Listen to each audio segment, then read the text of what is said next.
ये तीसरी हम लास्ट क्लास कॉम्प्लेक्स कंपाउंड की सीएफटी की एप्लीकेशन सीख रहे थे और सीएफटी की एप्लीकेशन 3 बताई थी मैंने, 2 सिखा दी थी, तीसरी कलर जो है वो थोड़ा बहुत रह गया था, तो आज कलर को हम फिर से स्टार्ट कर रहे हैं। ठीक, पहली एप्लीकेशन क्या थी? कॉन्फ़िगरेशन। आप किसी की भी कॉन्फ़िगरेशन कर सकते हैं एसएफएल और डब्ल्यूएफएल के फील्ड में। सेकंड क्या था?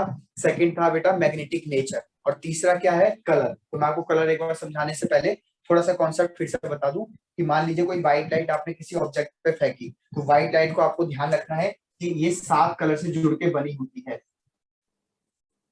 कलर की स्पेलिंग सही है? 7 कलर से जुड़ के बनी होती है। ठीक, अब मान लेते हैं कि ये जो ऑब्जेक्ट है इसने एक भी लाइट को एब्जॉर्ब नहीं करा, है ना, कोई भी वेवलेंथ को इसने एब्जॉर्ब नहीं करा, तो white light as it is बाहर निकल जाएगी और आपकी आंखों को व्हाइट लाइट जब लगेगी तो आपका ये जो ऑब्जेक्ट है आपको व्हाइट कलर का दिखाई देगा। यानी कि इस टाइम पे जो बोर्ड है आपको व्हाइट दिखाई दे रहा होगा। इसका मतलब यही है कि लाइट जब इस पे रिफ्लेक्ट होके आपकी आंखों में घुस रही है तो इस व्हाइट बोर्ड ने कोई भी लाइट या कोई भी वेवलेंथ एब्जॉर्ब नहीं करी। कौन सी वेवलेंथ एब्जॉर्ब कर सकता है? ये 7 कलर की वेवलेंथ एब्जॉर्ब कर सकता है। ठीक, विजिबल रीजन की, जो कि 450 नैनोमीटर से 750 या 400 से 700 नैनोमीटर तक के बीच में लाई करती है। डन। उसके बाद अब फिर से हमने एक ऑब्जेक्ट लिया और ये व्हाइट लाइट इस पे फेंकी। मान लेते हैं कि इस ऑब्जेक्ट ने व्हाइट लाइट में जो 7 कलर थे उसमें से कोई एक कलर या कोई 2 कलर या लेट से 3 कलर को एब्जॉर्ब कर लिया, तो बचे हुए कलर्स बाहर निकलेंगे, रिमेनिंग कलर्स। और रिमेनिंग कलर्स जुड़ के हमेशा रिमेनिंग कलर्स जुड़ के कोई नया कलर बना देंगे और वो आपकी आंखों को दिखेगा और फिर उसी हिसाब से आपको ऑब्जेक्ट नजर आएगा। ठीक, जो रिमेनिंग कलर है ये रिमेनिंग कलर आपस में जुड़ के एक नया कलर तैयार करते हैं जिसको हम कहते हैं कॉम्प्लीमेंट्री कलर। ठीक, किसका कॉम्प्लीमेंट्री कलर? जो एब्जॉर्ब हुआ है उसका कॉम्प्लीमेंट्री कलर, है ना। अब इसको हमने एक साइकिल से सिखाया था आपको कि इस तरीके से साइकिल याद कर लेना बच्चों। यहाँ पे वॉयलेट रखो, यहाँ ब्लू रखो, ग्रीन, येलो, ऑरेंज, रेड। यहाँ पे एक सर्कल हो गया जिसको हम कहते हैं कॉम्प्लीमेंट्री कलर साइकिल। ठीक, और बेटा इसमें यहाँ से यहाँ जाते टाइम पे ऐसे याद रखना वेवलेंथ बढ़ती है। ठीक, वेवलेंथ बढ़ती है, यानी कि सबसे छोटी वेवलेंथ कही जाएगी वॉयलेट की, फिर ब्लू की वेवलेंथ बड़ी, फिर येलो की, फिर ऑरेंज की और बड़ी, फिर लास्ट में रेड की आती है। ठीक, अगर वेवलेंथ बड़ी हो रही है बेटा तो फ्रीक्वेंसी क्या हो रही होगी? बताओ, छोटी या बड़ी? फ्रीक्वेंसी छोटी हो रही होगी बेटा। हाँ, क्योंकि रिलेशन है सी बाय लैम्डा का, ये रिलेशन है। और बेटा अगर फ्रीक्वेंसी छोटी हो रही है ना तो एनर्जी भी छोटी हो रही होगी, क्योंकि एनर्जी का फॉर्मूला होता है एच न्यू। उम्मीद करता हूँ आपको ये समझ आ रहा है कि इधर जाने पर वेवलेंथ बढ़ रहा है, इधर जाने पर फ्रीक्वेंसी घट रहा है और इधर जाने पर एनर्जी भी घट रहा है। ठीक, तो अगर किसी ने वॉयलेट कलर को एब्जॉर्ब करा है तो बाकी जो 6 कलर बचे, यहाँ से मान लीजिए उसने वॉयलेट एब्जॉर्ब कर लिया, बचे हुए 6 कलर जो हैं वो बाहर निकलेंगे और बचे हुए 6 कलर आपस में जुड़ के एक कलर बना लेंगे। कौन सा कलर होगा वो? येलो। तो येलो और violet are complementary circles, sorry complementary colours. मान लीजिए किसी ने ऑरेंज को एब्जॉर्ब करा, तो ऑरेंज को एब्जॉर्ब करा तो कौन सा कलर दिखाएगा? फिर ब्लू।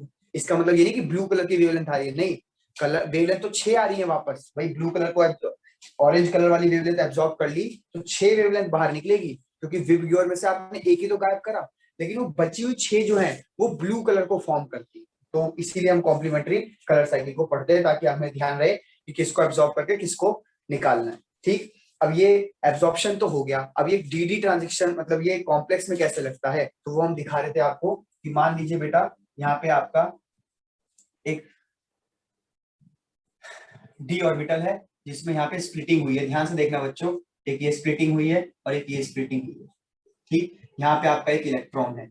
मैं एक और बना देता हूँ क्योंकि तो मुझे 2 चीजें समझानी है, यहाँ पे एक साथ हो जाएंगी कवर।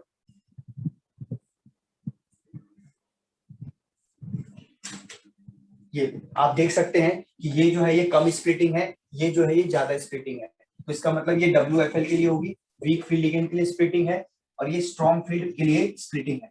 ठीक, उसके बाद बच्चों अब आपने क्या करा, ये जो कॉम्प्लेक्स है आपने लाइट फेंकी, यही है कॉम्प्लेक्स। ठीक, ये कॉम्प्लेक्स ही समझ लेना। इस कॉम्प्लेक्स को मैंने जूम करा, जूम करने में इसके अंदर एटम्स होंगे, एटम्स के अंदर डी ऑर्बिटल होगा, वो डी ऑर्बिटल मैंने खोल दिया है। ठीक, तो यहाँ पे जब आप इस पे लाइट फेंकते हैं, ये फेंकी आपने लाइट, ये लाइट का मैंने फॉर्मूला लिख दिया एच न्यू।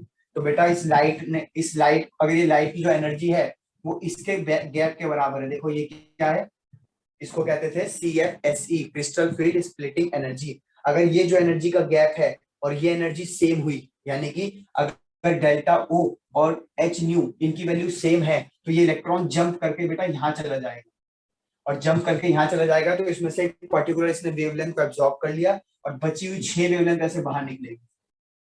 बची हुई 6 वेवलेंथ, 4 5 6 वेवलेंथ बाहर निकली, और उन 6 से इसका कॉम्प्लीमेंट्री कलर तैयार हो जाएगा, कॉम्प्लीमेंट्री कलर,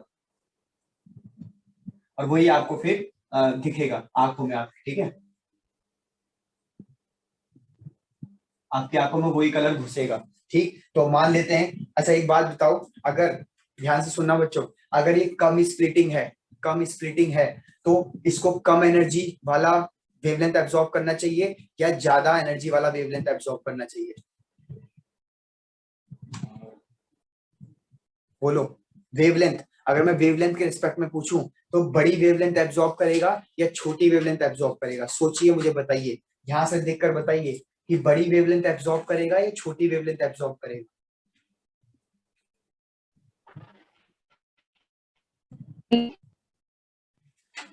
बोलो, आ रहा समझ? नहीं आ रहा? चलो देखो मैं बताता हूँ, कोई बात नहीं।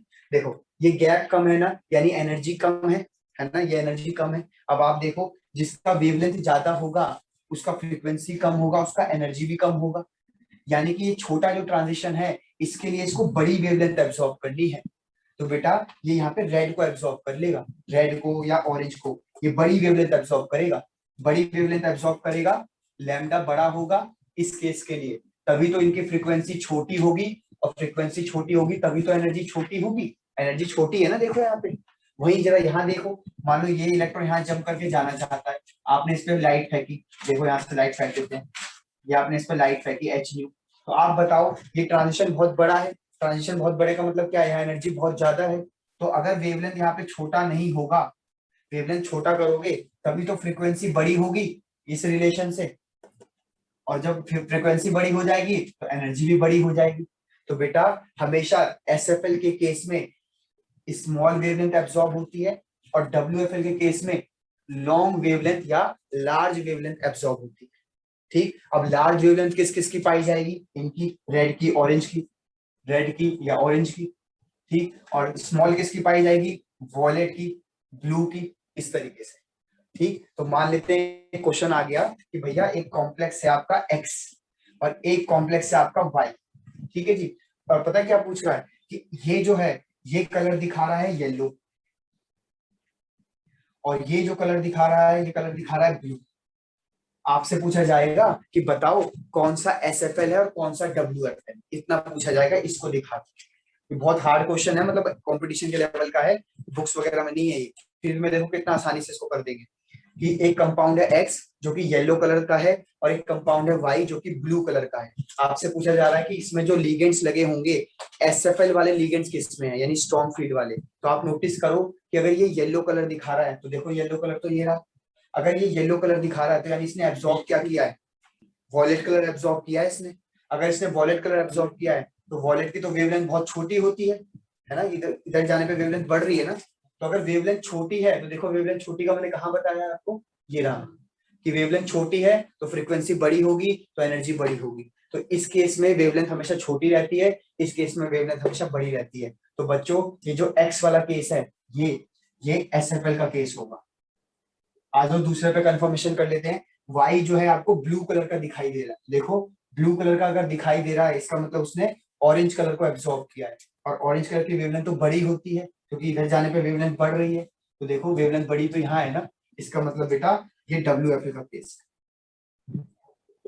उम्मीद करता हूँ आपको समझ आ गया। और यहाँ से इलेक्ट्रॉन जो जंप करके यहाँ जा रहा है ना, इसी को बोला जाता है डी ट्रांजिशन। तो कोई क्वेश्चन पूछे कि वाई कॉम्प्लेक्स शो कलर, तो आपको एक लाइन में से याद रखना है डी ट्रांजिशन, दैट्स इट। ठीक है, निखिल एक बार देख के बताओ कितने लोग ऑनलाइन है अभी, क्लास में कितने? 27। हाँ, इनका इनका स्क्रीनशॉट लो और अब भेजना, ठीक है। तो बच्चों कलर वाला टॉपिक खत्म कर लिया, मैं कलर का पूरा ब्रीफिंग बता दूं तो सिर्फ एक लाइन याद रखनी है, complex compound show colour due to d transition, d transition, that's it. आपको डीडी ट्रांजिशन बोलना है, ठीक। हाँ, अब मान लीजिए कि यहाँ से यहाँ का जो गैप है, उस गैप का आपने फ्रीक्वेंसी वगैरह कुछ भेजा ही नहीं है, तो वो आपको दिखाई नहीं देगा ऑब्जेक्ट, ठीक है जी, वो आपको ऑब्जेक्ट दिखाई ही नहीं देगा, समझ गए। तो कई बार ऐसा होता है, आपने नोटिस किया होगा कि जब आप किसी रूम में घुसे हैं और वहां पे बहुत डिम लाइट है, तो डिम लाइट में कुछ कुछ चीजें आपको दिखाई देती हैं, पर कुछ कुछ चीजें नहीं दिखाई दे रही। तो वो इसलिए नहीं दिखाई दे रही क्योंकि उनको जो जंपिंग के लिए एनर्जी चाहिए वो वहां की लाइट में है ही नहीं। और डिम लाइट में कुछ कुछ चीजें दिख रही हैं, इसका मतलब वो कुछ कुछ चीजों को जो जंपिंग के लिए एनर्जी चाहिए वो मिल रही है उस डिम लाइट से भी। तो इसलिए बच्चों आपको ध्यान रखना है कि अगर ये केस पॉसिबल नहीं हुआ तो ऑब्जेक्ट का कलर शो नहीं होगा। तो क्या सर, दुनिया में जितनी चीजें दिख रही हैं, कलरफुल दिख रही हैं, उसके सबके पीछे यही एकमात्र रीजन है क्या? एकमात्र नहीं, एक और रीजन होता है, चार्ज ट्रांसफर स्पेक्ट्रम। वो हम आपको डी ब्लॉक नाम का जब चैप्टर पढ़ाएंगे तब पढ़ा देंगे, ठीक। अभी आपको सिर्फ ये डीडी ट्रांजिशन जो उसका एक एस्पेक्ट है कलर का, किसी भी चीज का जो कलर दिखता है वो एक इस एस्पेक्ट से देख सकते हो, डीडी ट्रांजिशन से। उम्मीद करता हूं आपको समझ आ गया। ये नोट्स में इस तरीके से शायद नहीं बना रखा हो, तो प्लीज इसका स्क्रीनशॉट ले लीजिएगा और फिर इसको बनाइएगा।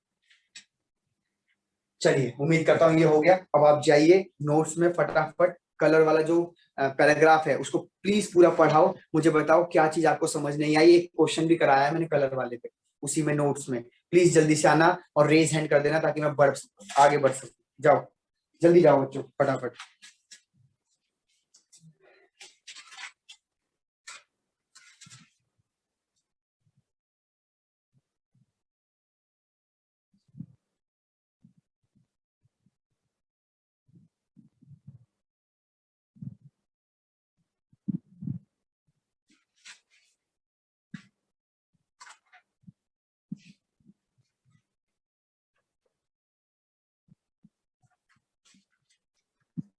जल्दी जाइए। निखिल, आप रिकॉर्डिंग ऑफ कर सकते हैं। टॉपिक है नोट्स में बड़ा करके, नोट्स में बड़ा करके लिखा हुआ है टॉपिक, यहाँ पे छोटा सा टॉपिक है, मेटल कार्बोनिल। ध्यान से सुनिएगा, कार्बोनिल कहते हैं बेटा सीओ को और मेटल कहते हैं एम को। तो जब सीओ और एम के बीच में कोऑर्डिनेट बॉन्ड बनता है तो इसको कहते हैं मेटल कार्बोनिल, ठीक। अब ये सर इतना खास क्यों है?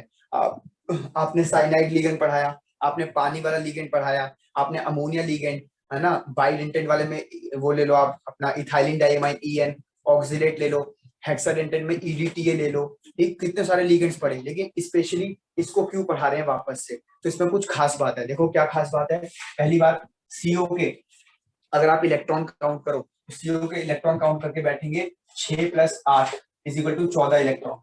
अगर आप इसकी एमओटी से कॉन्फ़िगरेशन करोगे, ठीक, एमओटी क्या होता है? एमओटी में कॉन्फ़िगरेशन याद करो, sigma 1s2, sigma star 1s2, sigma 2s2, sigma star 2s2, pi 2px2 = pi 2py2, sigma 2pz2, pi star 2px, pi star 2py and sigma star 2pz। ये इसकी कॉन्फ़िगरेशन बनती है बच्चों। 14 इलेक्ट्रॉन भरने थे, 2 4 6 8 10 12 14 भर दिए। आप देखो तो एंटी बॉन्डिंग ऑर्बिटल अभी खाली है।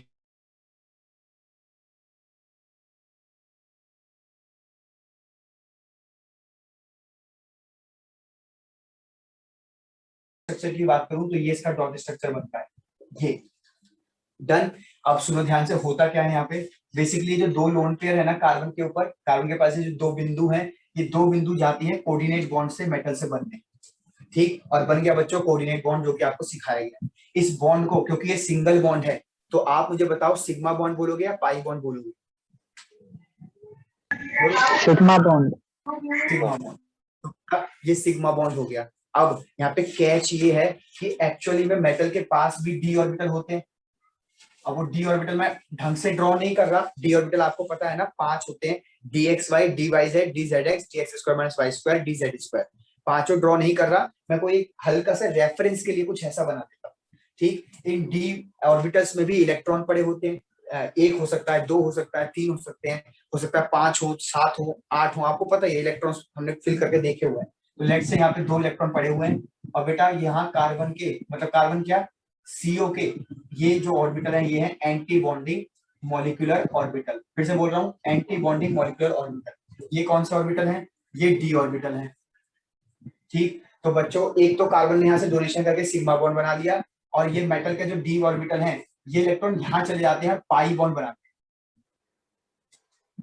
पाई बॉन्ड, ठीक, इसको पाई बोलते हैं ना, साइड वाइज ओवरलैप को पाई बॉन्ड बोलते हैं, याद करो 11th क्लास की। तो बेसिकली बेटा मेटल कार्बोनिल के अंदर, मेटल कार्बोनिल के अंदर दो बॉन्ड बनते हैं, दो बॉन्ड, एक बॉन्ड बनता है सिग्मा और एक बनता है बेटा पाई।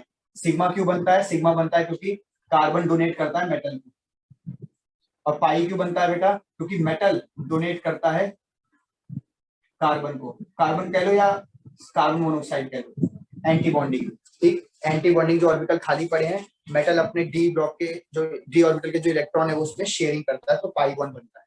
इस पाई बॉन्ड और सिग्मा बॉन्ड दोनों को मिलाकर हम कहते हैं सिनर्जिक बॉन्ड, सिनर्जिक बॉन्ड।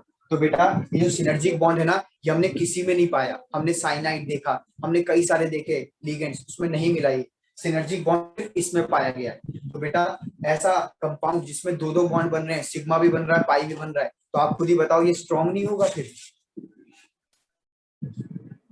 होगा कि नहीं? तो मान लीजिए एक बार कुछ ऐसा आ जाए FeCN6, ठीक, और एक बार कहीं ऐसा आ जाए Fe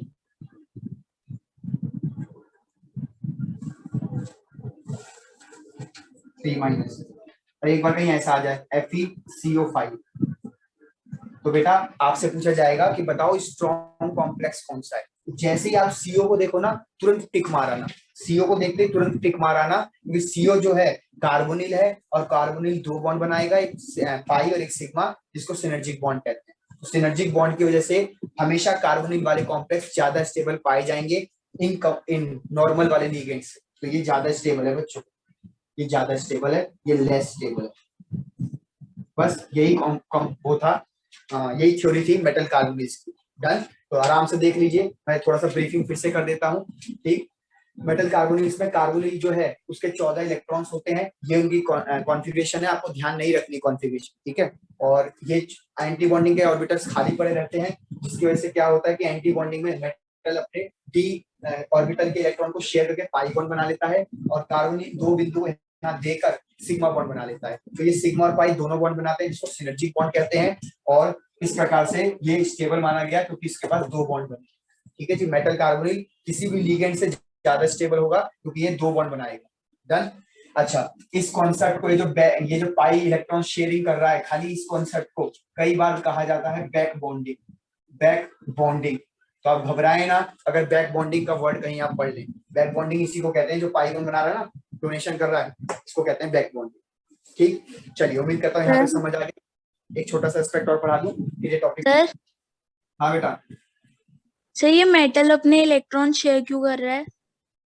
क्योंकि बेटा इलेक्ट्रॉन जो है वो घूम ही रहे हैं ना, इलेक्ट्रॉन को जितना आप बांधोगे उतनी ज्यादा एनर्जी रिलीज होगी ना। देखो यहाँ बॉन्ड बना, आपको पता है ना, जब भी बॉन्ड बनता है एनर्जी रिलीज होती है। तो पहले बॉन्ड नहीं बना था, बॉन्ड बन रहा है तो एनर्जी रिलीज हो रही है। तो बेसिकली इनकी एनर्जी डाउन जा रही है बॉन्ड बनाने से। तो पाई बॉन्ड बन रहा है तो एनर्जी और बाहर निकल रही है, तो कंपाउंड और नीचे आ रहा है एनर्जी, तो ये इसलिए बॉन्ड बना। क्या मैं आगे बढ़ सकता हूँ? चलिए आगे बढ़ते हैं। अब देखिए एक चीज और रह गई, आपको याद होगा कि ये जो C और O है इसमें ट्रिपल बॉन्ड है, ठीक है जी। और मैं इसका बॉन्ड ऑर्डर कैसे निकालता हूँ? MOT के हिसाब से निकाला जाए तो बॉन्डिंग के इलेक्ट्रॉन्स माइनस एंटी बॉन्डिंग के इलेक्ट्रॉन्स और हाफ, इस तरीके से फॉर्मूला आपको सिखाया गया था बच्चों, है ना, याद करो, सिखाया गया होगा फॉर्मूला। अब आप जरा निकाल के देख लो, 2 इलेक्ट्रॉन, 4 इलेक्ट्रॉन, 6, 8, 10, बॉन्डिंग के बेटा 10 इलेक्ट्रॉन है, ठीक है जी। और एंटी बॉन्डिंग के कितने हैं बच्चों?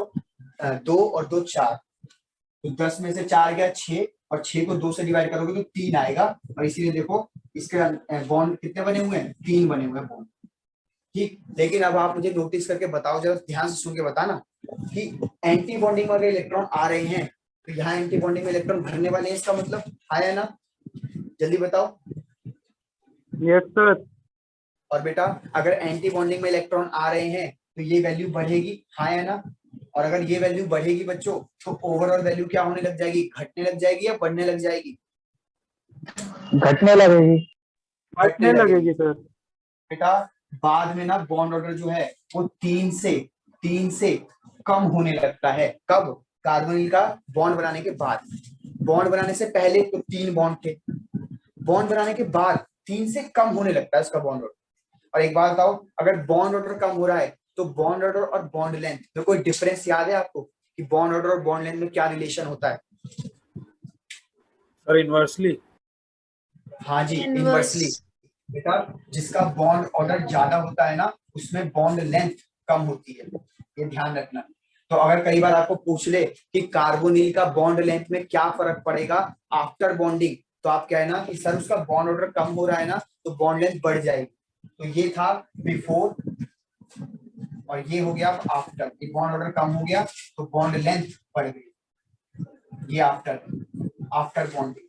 तो उम्मीद करता हूँ ये आफ्टर और बिफोर वाला ये कॉन्सेप्ट आपको समझ आ गया। ऑल्दो ये कॉन्सेप्ट कई बुक्स वगैरह में नहीं है, पर हाँ क्वेश्चंस बन सकते हैं, तो मैंने आपको ये कवर करा दिया कि इस पर कॉन्सेप्ट आ सकता है, पूछ सकता है। ठीक, अब आप जाइए नोट्स में मेटल कार्बोनेट्स को पूरा पढ़िए, मुझे बताइए मेरे से क्या रह गया। जल्दी जाओ, जल्दी आना, रेज हैंड करना। चलो फटाफट भागो जल्दी। निखिल रिकॉर्डिंग ऑफ कर दो इतने।